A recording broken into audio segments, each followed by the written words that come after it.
你与专业的交易者的一个最大的区别就是，你用来回测、用来复盘的数据有问题 ，garbage in、garbage out。用统计学来讲，温和的来说就是喂入糟糕的样本数据，产出糟糕的统计结果。你那些回测起来很优秀的交易策略，我引用别人一句话，就是镜中花、水中月。杯中酒，梦中人，不要活在回测的曲线当中。有粉丝在频道留言说想看一下我是怎么维护数据。这个问题其实我在内部课程中的高质量历史数据中涵盖的有，所以我就分享一下内部课程中这一章的一部分，然后我再大概的演示一下我平常是怎么维护历史数据。有经验的同学可以自己试着实现一下，但是我用的一些工具一些代码我就没有办法分享了。大家好，我是阿勾力。我们今天来讲一下我们在 MT5上开发 EA 时非常容易被忽略的一个问题，就是我们的历史数据的质量。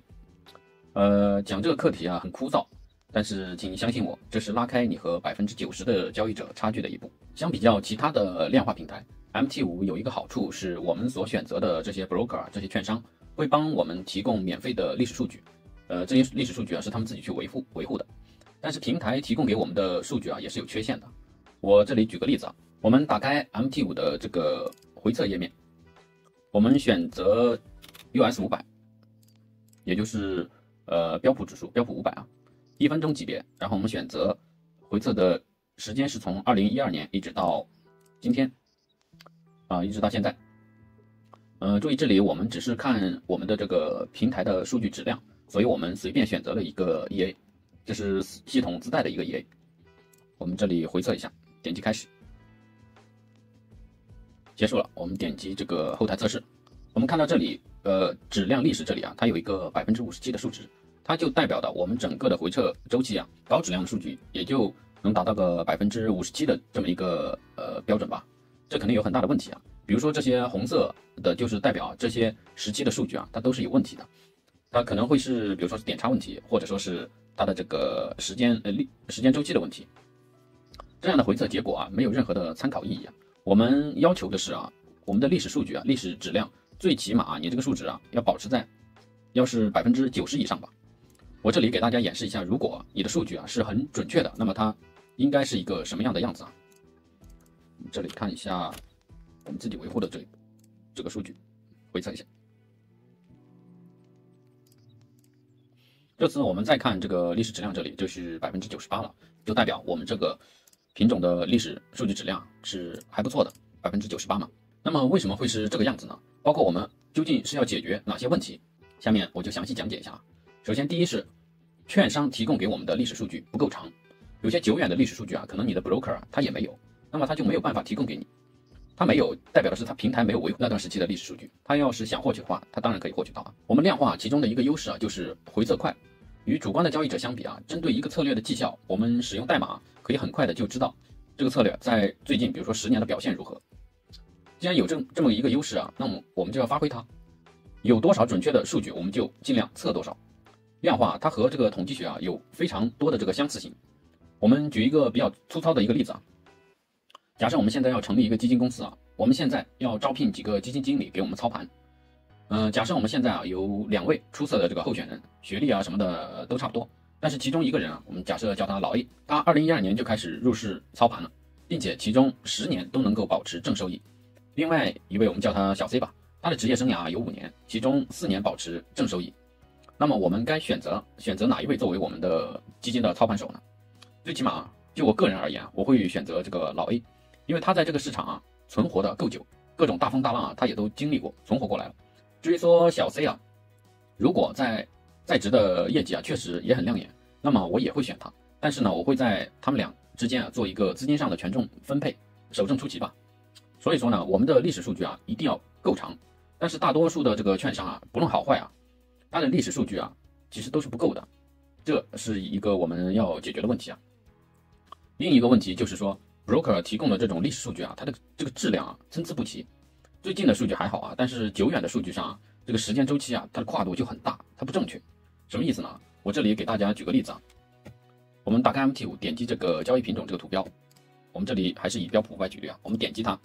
然后打开这个注的这个标签页，我们把这个时间就选择从2012年一直到2014年也可以然后选择1分钟级别，然后点击查询一下最近的这些数据当然都比比较正确啊，间隔都是1分钟的，59、58、57，包括它的这个点差什么之类的都非常的正确啊，因为这都是最近的数据嘛。但是我们把这个进度条拉到最下面，也就是2012年开始的时候，我们看它其实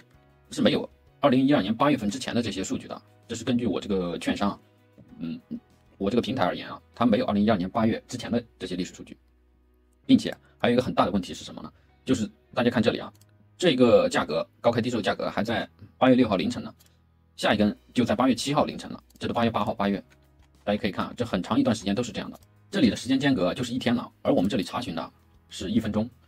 它可以说足足丢了1天的历史数据啊。你如果是按照这样的数据啊去回测啊，它的绩效当然是不准确的啊，就没有任何的参考价值。还有一点就是我们的点差问题啊，近几年的点差啊，这个券商维护的都是比较好的啊。我们看它这里点差都是有的，至于说为什么都是50，因为我这个券商在这个标普500上的这个点差是比较稳定的，大多数都是稳定在50。大多数情况吧，有时候也会有19啊、20的情况。对，这是近期的数据，点差还算正常，但是我们拉到最前面，还是我们刚才说的问题，就远期的这些数据啊，它的点差是丢失的，这就意味着你回测的这个策略啊，在走到这一段历史行情的时候啊，它是没有点差成本的，这就会造成一种现象啊，就是你回测的时候啊，绩效还挺满意，但是放在实盘上啊，因为这个点差成本的原因啊，它不可能是0啊，你的这个策略啊的绩效就会和回测相差甚远了。那么说如何解决我们上述提到的这3点问题呢？一个是历史周期不够长，还有就是数据不够准确，另外就是点差也不够准确的问题。怎么才能让我们的回测结果尽可能的准确精准？我下面说2种解决方式啊，你们可以根据自己的情况去做相应的选择。首先第一种方式啊，就是我们使用这种第三方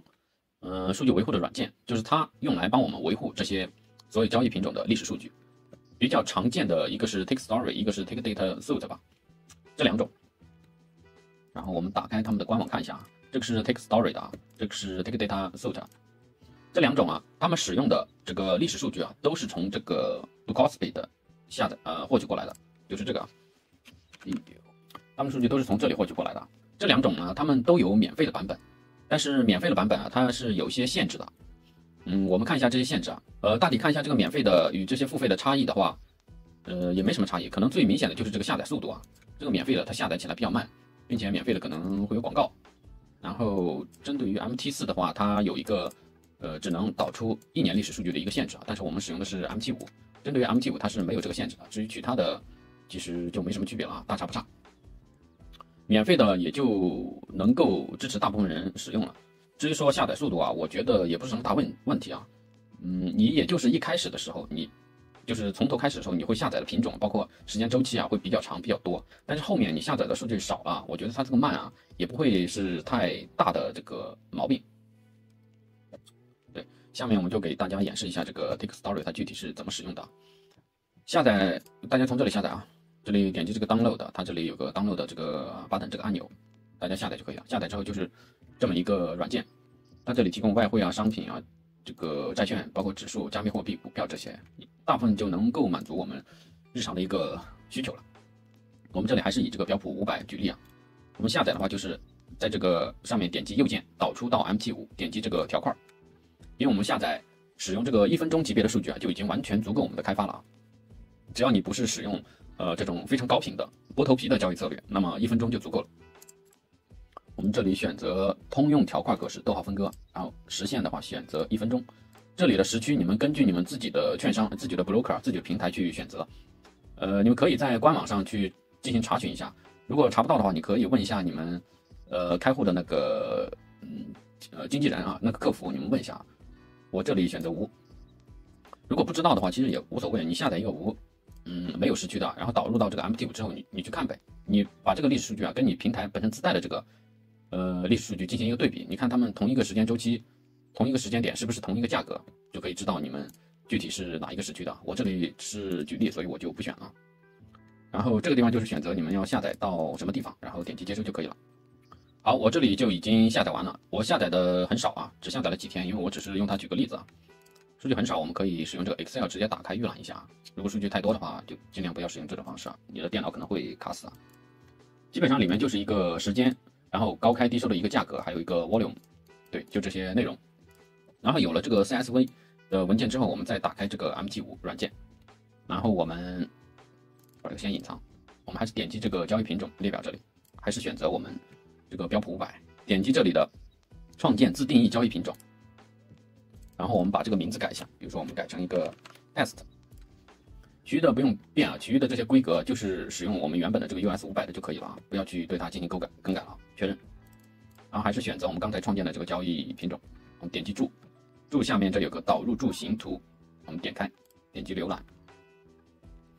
然后我们把这个地址选择一下，这就是我们刚才下载了，选择它就可以了。这里的其余的都不用选啊，这个平移，这里的平移就是让你选择时区的意思啊。但是 MT5 自带的这个时区好像导入是有问题的，我不知道你们的那个 MT5 是不是这样。如果说是你这里选择了，你这里已经选择了这个调整的时区的话，你这里就不要选了啊，就保持0就可以了。我们点击确认，它就把我们需要的这些数据导入进来了。我们这里导入数据之后啊，还有一个比较重要的点，就是说我们在选择我们这个新建的这个交易品种之后，我们对它进行回测的时候，你一定要点击这里，点击这个图标，一定要勾选上使用自定义的设置。我给大家演示一个如果没有使用自定义设置是什么样子的。比如说这是我们的其中的另一个 MT5 的软件，然后我们点击这里，这里的话就是没有使用自定义设置。当我们不是使用券商自带的交易品种时，使用我们不管是从第三方维护的这种数据的软件下载过来的，还是说待会我们自己要讲的那种使用 Python 下载的这一步骤都是要做的，就是勾选这个使用自定义设置，把它勾选上，然后在这里添加上，把我们刚才这里的所有的这些条目啊，所有的这些条目在这个地方全部要加上 custom。比如说这里的 forex 就写上 forex 下的新，然后依次的你把这些数据啊都一个一个的填入，跟这个对照的填入进去。大家设置完成之后啊，就会是这个样子的，这就是包括这前2个就是我们使用的这个自定义的设置，它就会在这里列出来。然后我们使用这种其他的我们自己创建的这个自定义的交易品种的时候，它就会把我们这个手续费啊带入进去。这个一定要做啊，这个很重要，不然的话你不勾选这个使用自定义设置的话，那么你的回测啊就没有手续费，没有手续费的话，那你的回测的结果啊同样也就不准确了嘛。使用这种软件的方式可以解决我们历史数据短、数据质量不好的问题，但是点差的问题还没有解决。毕竟我们价格啊可以通用，它用这个 Ducospe 的价格是没问题的，但是点差我们不能通用，我们不能也使用 Ducospe 的这个数据。除了是使用我们后续啊会讲的一种比较麻烦但准确的方式之外啊，我们还可以就是在回测的时候啊，去选择一个固定的点差去回测，也可以一定程度上啊解决点差的问题。就是我们在回测页面点击这个图标，根据我们测试的回测的交易品种的不同，我们给它这个点值这一栏给它设置为不同数值的一个点差。我这里是标普500，我这里就是设置为50。根据你们平台不同、交易品种的不同，这个点差的数值啊也是有很大的不同的。包括你的账户的类型不同，也是相差很大的。所以这个需要你们自己去根据你们自己的平台啊去做统计。我这里无法给你们一个非常统一的一个数值啊。对，就是这样。如果设置为0的话，就是浮动的。浮动的话，它使用的就是这里点差这一栏的数值。但是如果我们是使用软件导入进来的这种啊，通常来说点差都是0，所以还是得你们自己去设置。这就是我们这个第一种方式，使用第三方数据维护的软件来进行这个数据处理的一种方式啊。大家使用免费的啊、付费的都可以啊。它即便是付费的，它也不贵，啊。你看这里也就才79，这里是129，这2个版本可能也是有一些差异性啊。这个是快一点，这个是更快，其余的就没什么差别吧，就看你们自己啊。你们自己如果觉得能够忍受这个免费版本的这个下载速度啊，那你用它也是没有任何毛病的。还有一种方式就是自己去下载历史数据啊，然后自己去处理。我在设计课程的时候啊，也是思来想去啊，我就在想啊，我要不要讲这一章？因为讲吧，它毕竟脱离主题了，我们是讲 MT5的，它实践起来又比较复杂，不讲吧，又觉得确实它对有些同学啊会有帮助，所以也是纠结了蛮久的。但是我还是决定要讲一下，让同学们自己去评估自己的情况啊，看是否需要了解吧。这种方式啊，应该是那些使用 Python 啊，或者说是 Java 自己写量化框架的开发者啊，经常使用的一种方式啊。像使用 MT5这种平台啊，包括Multicharts，还有这种 TweetStation 啊，NGTrader 啊这种开发者啊，好像还是不太习惯使用这种方式啊，毕竟还是稍微麻烦了一些。但是它更灵活啊。如果你对这个 Python 啊不了解，我建议你不要使用这种方式。我主要是怕你整不明白也就算了啊，你别产生这个畏惧心态啊，导致这个 MT5啊也没学好，那就得不偿失了啊。你使用刚才上面那种第三方的，比如说 TakeStory、TakeDataSuite 提供的那些数据啊，是完全没有问题的。他们是从杜卡斯贝去下载过来的。我这种方式的话，这种使用 Python 下载的方式啊，也是使用这个杜卡斯贝的数据啊，也就是说，他们数据的来源其实是一致的，对，是一致的。但是使用这种 Python 代码的方式获取的方式啊，它更灵活。还有一个好处就是它可以把我们自己用的这些平台啊，不管你是使用的哪里的平台，大的小的也好，它可以把平台的点差整合进去，这就比较科学了啊。好，再声明一下啊，这是适合对 Python 有了解的同学啊。如果你是小白中的小白啊，那么我建议你啊，别难为自己啊。因为我也不会去解答 Python 相关的问题啊，毕竟我们是讲 MT5的，再把 Python 也放进来，那这个课题啊，这个课程啊就很大了。毕竟也有免费的这种第三方数据维护的软件啊，即便是付费它也不贵，你没必要说是硬要去使用这种方式啊。使用这种方式它有几个步骤，一个就是我们先使用这个 Python 脚本啊去下载历史数据，然后我们再使用 Python 来进行这个 zip 文件的合并之后，我们再获取这个我们自己自用的这种交易平台的交易品种的点差，它的最近的实时的点差具体是多少，然后我们把下载的这些历史数据啊和我们自用平台这个点差整合起来，并且转换一下时区啊，也就是做一下刚才这里这个工作，然后我们把它导入到 MT5，也就像我们刚才这里演示的这个一样，还是导入到 MT5中去，然后最后设置好自定义手续费，也就是这个地方，这个地方的内容就完成了，也没有多少步啊，其实还是比较简单的，并且也不是天天都做嘛，你隔几个月维护一下这个数据就可以了，我觉得这个频率就够了啊。好，我们来给大家演示一下。